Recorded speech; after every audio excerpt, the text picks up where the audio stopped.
नागपुरात जागा वाटपाचा वाद चांगलाच पेटला। 8 जागा मिळूनही शिवसैनिक नाराज आहेत। एबी फॉर्म जाळून कार्यकर्त्यांनी निषेध व्यक्त केलाय। शिवसेना पूर्व विदर्भ विभागीय कार्यालयासमोर आंदोलन करण्यात आले।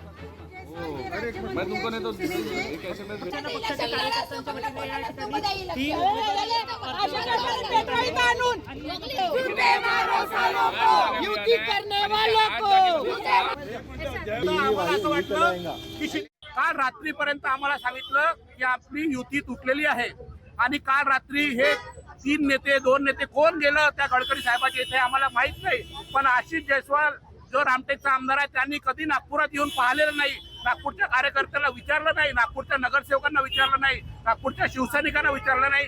ऐन वेळेवर आमची संपूर्ण ताकद त्या भारतीय जनता पार्टीच्या पायाखाली जाऊन विकून दिली आणि फक्त एक नगरसेवकाची तिकीट घेतली जो बंडू तळवेकर माजी नगरसेवक आहेत, बाकी पूर्ण शिवसेनेचे उमेदवार भारतीय जनता पार्टीला विकून टाकले। जेव्हा कार्यकर्त्याची वेळ न्याय द्यायची आली तेव्हा इथले जे आशिष जयस्वाल आहे राज्यमंत्री, त्यांनी भाजपच्या लोकांना आमच्या शिवसेनेच्या तिकीटवर उभे करून हा पक्ष यांनी भाजपला पूर्णपणे विकलेला आहे।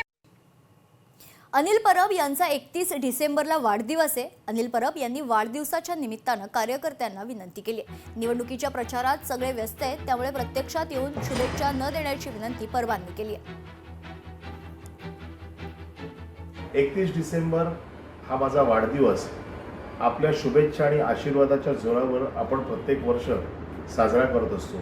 आपल्याला माहिती आहे की निवडणुकीची धामधूम चालू आहे आणि या निवडणुकीमध्ये अतिशय महत्त्वाच्या क्षणी आपण सगळे निवडणुकीच्या कामामध्ये व्यस्त आहात आणि आपण हे निवडणुकीचं काम सोडून मला आशीर्वाद देण्यासाठी किंवा शुभेच्छा देण्यासाठी प्रत्यक्ष येऊ नये ही मी आपल्याला मनापासून विनंती करतो। उद्धव बाळासाहेब ठाकरे गटाचा महापौर बसेल मुंबई महानगरपालिकेच्या महापौरपदी ज्या वेळेला विराजमान होईल, हीच आपल्याकडनं मला मिळालेली वाढदिवसाची गिफ्ट आहे असं मी समजीन।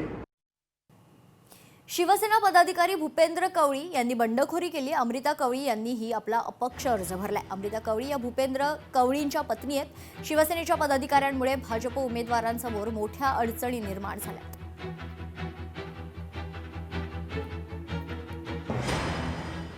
तर तिकडे भारतीय जनता पक्षाचे मुंबई उपाध्यक्ष कमलाकर दळवी यांनी देखील बंडखोरी केली आहे।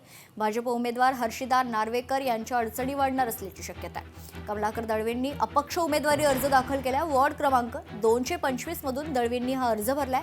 कमलाकर दळवींमुळे हर्षिदा नार्वेकरांची मतं विभागण्याची शक्यता आहे।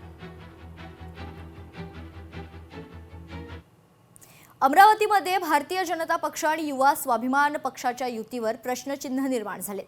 युवा स्वाभिमान पक्षाकडून 41 उमेदवारांची यादी जाहीर करण्यात आली आहे। मात्र युती असतानाही रवी राणांनी उमेदवार कसे जाहीर केले असा सवाल आता उपस्थित होतोय। युवा स्वाभिमान पक्षाला भाजपनं फक्त 8 जागा दिल्या होत्या।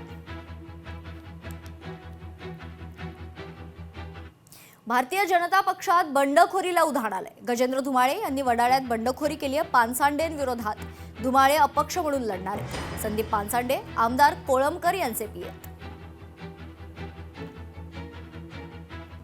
तर तिकडे नागपुरात भारतीय जनता पक्ष आणि शिवसेनेची युती झाली आहे। युतीतील उमेदवारांची अधिकृत यादी देखील जाहीर करण्यात आली आहे। नागपुरात भारतीय जनता पक्षाच्या 143 उमेदवारांनी आपले अर्ज भरलेत। नागपुरात शिवसेनेकडून 8 उमेदवारी अर्ज दाखल झालेत।